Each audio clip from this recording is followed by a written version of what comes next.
Hello, busy dads and busy people everywhere.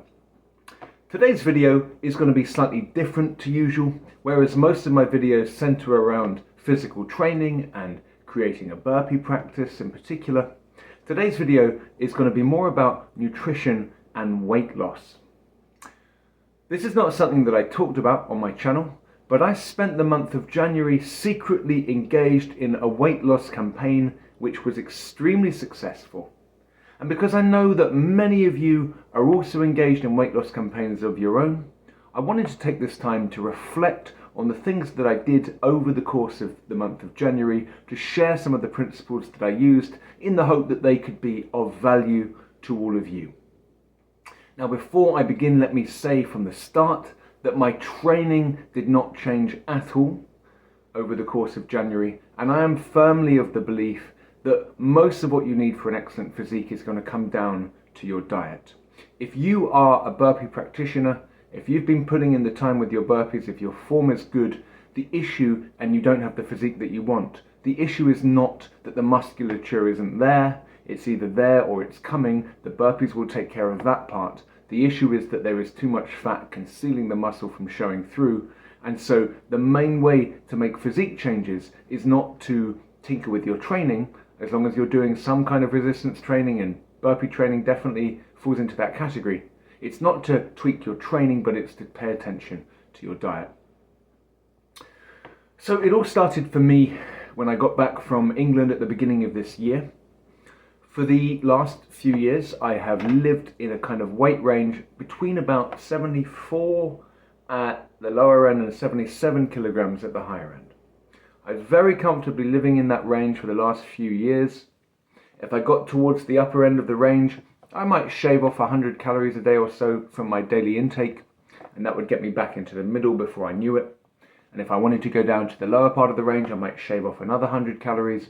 But I was very much living in that range, eating around 2,500 calories every day, and it was very, very easy for me to stay there. There was room for maneuver. Like I said, if I wanted to eat a little bit more to fuel my training, I could do that without worrying about putting on too much weight. And if I wanted the abs to really come through, I could just shave a little bit off, and before I knew it, I'd be really looking quite lean. But on the last day of that trip to England, I stood on the scales, and to my horror, I was bordering on 83 kilograms, so 5 kilograms outside of the range, or 6 kilograms outside of the range that I usually live in. And I was really in the worst shape that I'd been in since beginning the YouTube channel. I decided that something needed to be done. And so I got high off the fumes of that January energy and decided that I would take some intensity and some rigor into my nutritional approach and make a difference. I did not like what I was seeing in the mirror. There were big love handles that I could really sink my hands into. There was a little paunch growing, and I was really dismayed by what I saw. Now, if you want to lose weight, I really believe that a certain take no prisoners mentality is important. And that was definitely the mentality that I started to develop at that point. When I looked into the mirror and I saw all of that extra weight, I told myself, you, my friend, are going to find a way of using this extra weight for your energy. You are going to burn that extra weight for energy. You are going to dip into that source. And you might feel hungry, your tummy might grumble at various points in this process, but every time it does, just sink your hand back onto that love handle and remind yourself there's plenty of fuel in there. So I was not going to take any prisoners. I was not going to take no for an answer. I was going to make a difference, and I did. So let me talk about the things that I did. As I just mentioned, when I was living in that comfortable range between 74 and 77 kilograms, I only ever needed to go in a tiny calorie deficit, barely noticeable at all, if I wanted to lose a bit of weight. But now that I was so far beyond that range, slightly more drastic action was necessary, and so I decided to go into a deeper calorie deficit than I'm used to going into. Now, it's extremely important that you don't cut too many calories. If you do, you won't succeed. You won't last. You'll start fantasizing about food. You'll start obsessing over food. And then when you do collapse and eat way past the strictures you've been living within, your body won't be very good at processing that food. You'll put the weight back on. This is yo-yo dieting 101. We all know that that happens. And so you have to be careful when you're going into a calorie deficit, and you never want to go too extreme. But I went about as extreme as I'm prepared to go. So I cut off about 20 to 25% of my calories from that 2.5 calorie maintenance range that I'm usually in. So what I said to myself was that I would live in a range between 1,800 calories in a day at the lower end and 2,200 calories in a day at the higher end. And I'm proud to say that I was able to stay in that range for the entire month of January, and I'd usually come in at around about 2,000 or just below 2,000 in a given day. Now you might think, well, it's that simple. If you want to lose weight, go into a calorie deficit. It doesn't really matter where the calories come from. And while it is true, at least for me, that getting into a calorie deficit is the first priority for you if you want to lose weight, it is not true. And this was a really important point for me to appreciate, that all calories are created equal, that it doesn't matter where you're getting those 2,000 calories from. Nothing could be further from the truth. Some calories are going to work for you. They're going to help train your gut. They're going to deliver vital micronutrients to your body. They're going to help you hold on to muscle as you lose fat. They're going to give you energy, the kind of energy that sustains you throughout the day without too many dips. And some calories are going to work against you. They're not going to do anything for you. They're only going to slow you down, and they're not going to leave you feeling satiated or full. And so we need to be very, very careful about selecting out the good calories and distinguishing them from the bad ones. So yes, we want a calorie deficit, but we do not want to go into that deficit with the mindset that all calories are created equal. And the main shift that I made in terms of the kinds of calories I was eating was a very simple one. It's one that people from all across the spectrum of different nutritional approaches can get on board with. It's not really controversial at this point. I got rid of processed sugar. Processed sugar had been the thing that I'd been really binging on, to be honest, over the course of the Christmas period. It had been the main driver of my weight gain. I'd really lost the plot with processed sugar. I needed a detox, and so I decided to get rid of it. To be slightly more precise, I eliminated processed sugar from our weekly food shops at home. I made it something that was never... I structured my life so that there was a very, very low chance that I would run into an occasion where I'd be eating processed sugar. If I was at a birthday party, if there was some kind of event that I couldn't control, where a piece of cake was going to be put in front of me, I might not say no to that, but I certainly wouldn't be going back for seconds. I would be minimizing, if not completely eliminating, the times when I was eating processed sugar. But most importantly, I was not structuring my own nutrition around processed sugar. So there was no ice cream in the Trader Joe's shopping haul this time round. There was no biscuits. There was no crap that I was going to look forward to eating at the end of the night. I completely I made sugar the villain, and I rejected the mindset that said, when the weekend comes around, you can have a bowl of ice cream or something like this. I think that it's really, really crucial if you want to lose weight to get out of the idea that weekends should be set aside for indulgent foods. One day where you really fall off the wagon with your diet can set you back 5 days. And so most people, they might spend Monday to Friday being very rigorous, and then at the weekend they lose the plot a bit, and by the next Monday they're back to where they started the week before. If you want to make real progress, you have to be as rigorous over the weekends as you are in the weeks. And for me, what I've been doing for a long time was telling myself that over the weekends we could plan to eat a lot of processed sugar, and I completely upended that principle. So no more processed sugar, no treat days, no planning for desserts over the weekend. Dessert was out of the picture unless by some very, very unlikely coincidence, or I just found myself in some situation where it's put in front of me. I was never going to be seeking it out. Okay. Now the next thing I did was I had to think about which calories were likeliest to keep me sated, to keep my appetite blunted, and simultaneously which calories were going to help me hold on to muscle as I got rid of the fat. And so I decided that I was going to up my protein intake a little bit.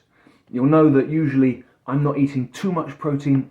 It's not like I'm on a low protein diet, but I'm only eating around 90 grams of protein a day. I really jacked up the protein, and I have to confess that meant eating more animal products than I usually would. More eggs, more yogurt, but also more good quality beef, grass-fed beef, more free-range chicken. I was definitely eating a bit more meat. Now, this meant that the cost of groceries was higher, especially because we weren't sacrificing on the quality of the meat. But I was willing to take that cost because it was really important to me at this point to get back into it, get back to a physique I could be proud of. At the same time that I did that, I very slightly de-emphasized carbs. This was not a ketogenic diet, this was not a carb-free diet, but I had been, for many years, eating whole grains pretty much every meal of the day, and I'd found that I'd got myself to a point where it was really easy for me to eat very large portions of whole grains and still not feel particularly full up afterwards.